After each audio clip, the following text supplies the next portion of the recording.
All right, check it. So, pretty much I'm doing shadow work today, and I'm shifting my perspective from L to R mode. All right, shift from L to R mode. I can't say that enough.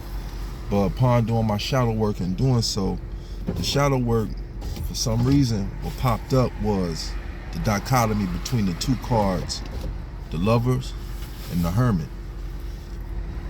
Now, both of them, I understand the dichotomy as to why, because I'm doing my shadow work. All right.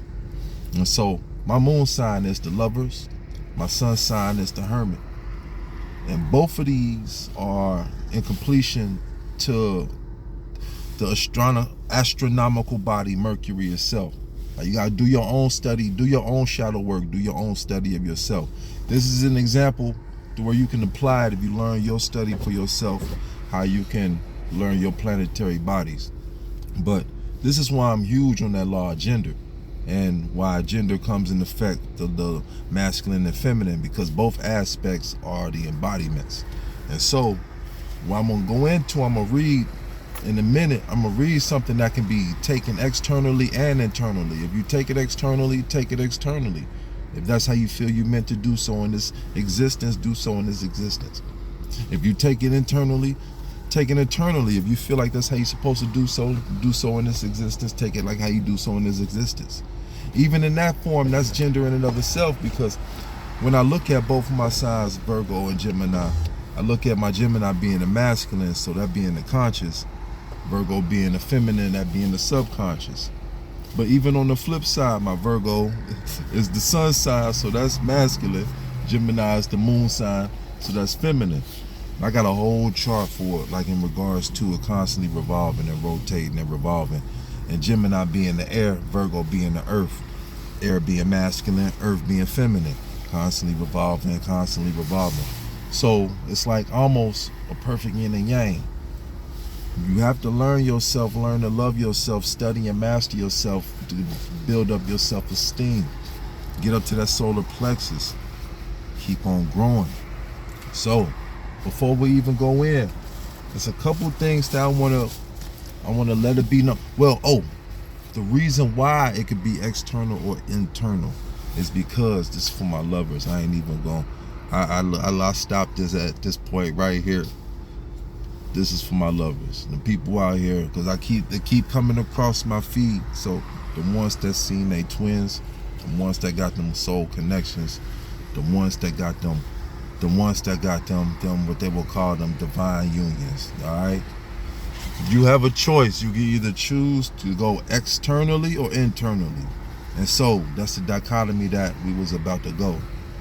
So in my mentality, the Lovers and the Hermit popped up. While the Lovers and the Hermit popped up, first and foremost, today I took a brief look at my version of Art of War, but it's and other classics of Eastern thoughts. So in this version of Art of War, you have not only the Art of War, but you have the Tao teachings, which is what we're going to go into. Confucius Analects, the Great Learnings, the Doctrine of the Means, and the works of Mencius, which we're also going to take a couple looks at. But first and foremost, we're going into, wait a minute, these Tao teachings. And this is always funny to me too, because it could be spelled teaching like somebody teaching, but it's the Tao teaching. It's funny to me. But this one is titled Sameness and Difference. It says, scholars of the highest class, when they hear about the Tao, and this is talking about laws of gender, but we also think about correspondence and polarity, but laws of gender. So the opposing forces. Listen, scholars of the highest class, when they hear about the Tao, earnestly carry it into practice. Scholars of the middle class, when they have heard about it, seem now to keep it and now to lose it. Half and half. Scholars of the lowest class, when they have heard about it, laugh greatly at it. If it were not thus laughed at, it would not be fit to be the Tao. Therefore, the sentence makers have thus expressed themselves. The Tao, when bright is seen, seems light to lack. Who progress in it, makes, seems drawing back. That makes the most sense, especially in manifestation. When it who progresses in it makes seems drawn back. A key to manifestation, when people talk about gratitude and appreciation, absolutely is. But after you've added your attention and focused on something, you can't keep adding attention and focusing on wanting or willing something, because the act or the thought or even the subconsciousness of willing or wanting is still in effect you not having.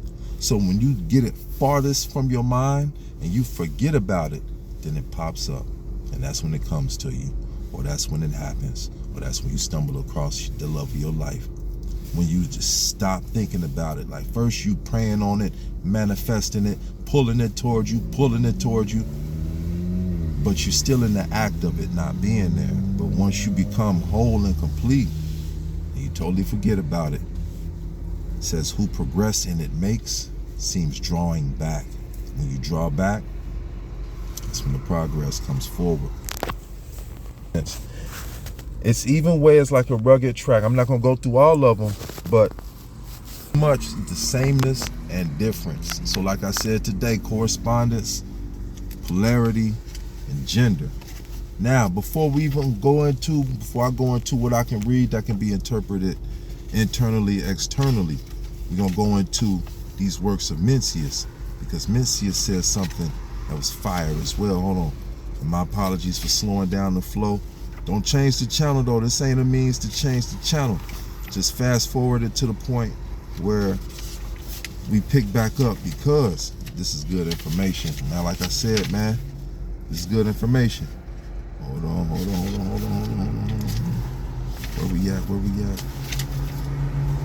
Oh, I thought I had this one. There we go. Right here. The same subject. Discriminations of what is right are from within. Hold on. No, it's not. That's not it. Hold on. What's the message? You know what? But forget that. All right. So we got the overview. Duality, in and of itself. Externally masculine, internally feminine.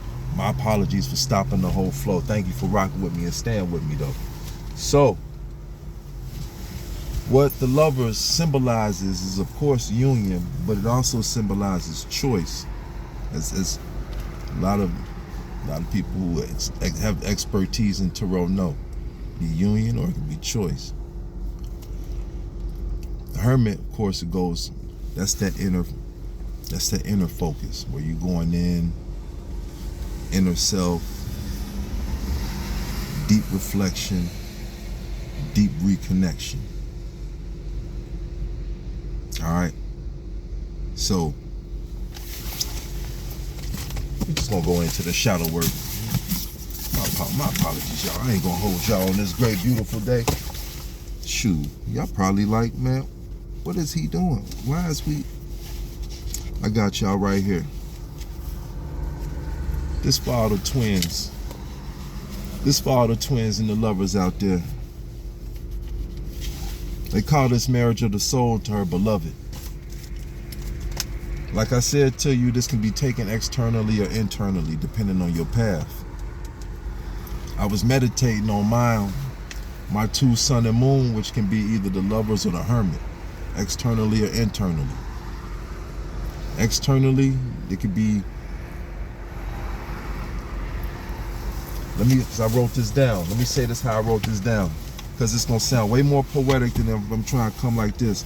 I say, externally, love conceptually wants to form into, unless translated with divinity, will be of attachment if self-love is not already cultivated. That's my Gemini. My Virgo, internally, love conceptually forms and translates from the deep reconnection and learning through intense study and focus throughout hermit, exalting himself and herself with self-love, and may choose to live in full attachment or not. So upon that, now we go to, let's get to 230. One more page flip. Marriage of the soul to her beloved.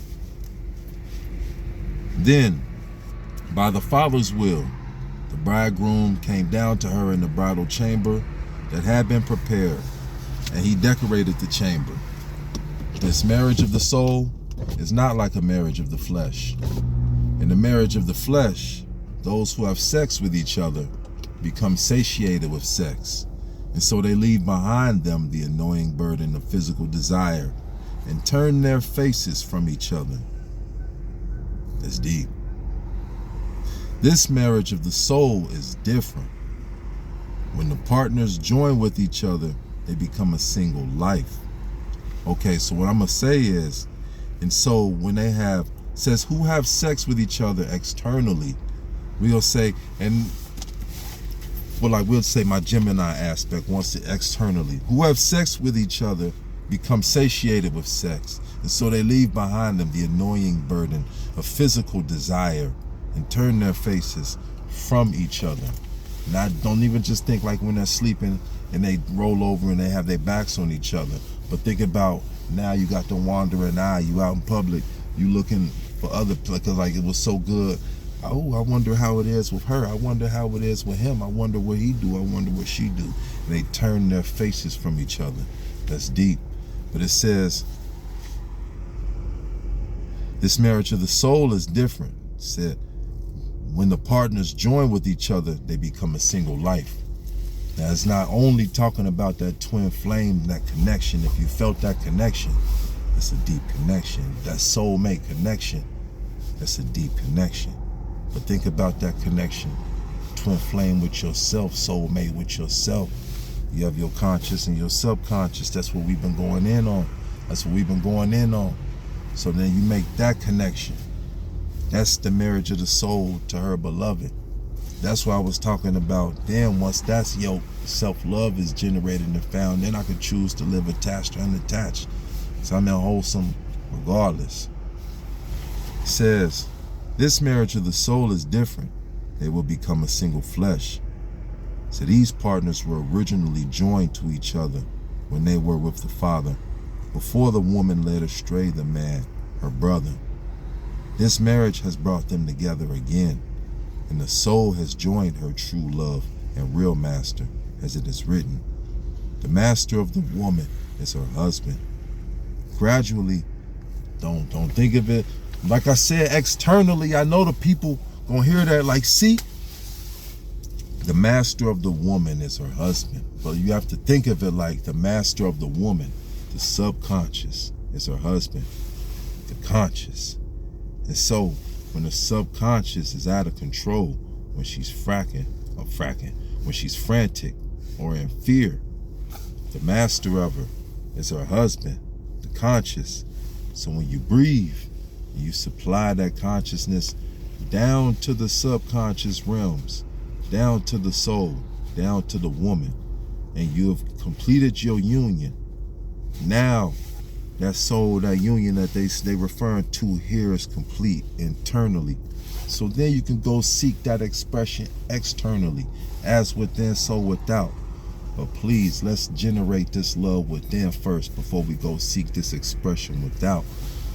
And yo, I'm gonna leave it right there. I don't need to say no more. I'm out, man. Peace.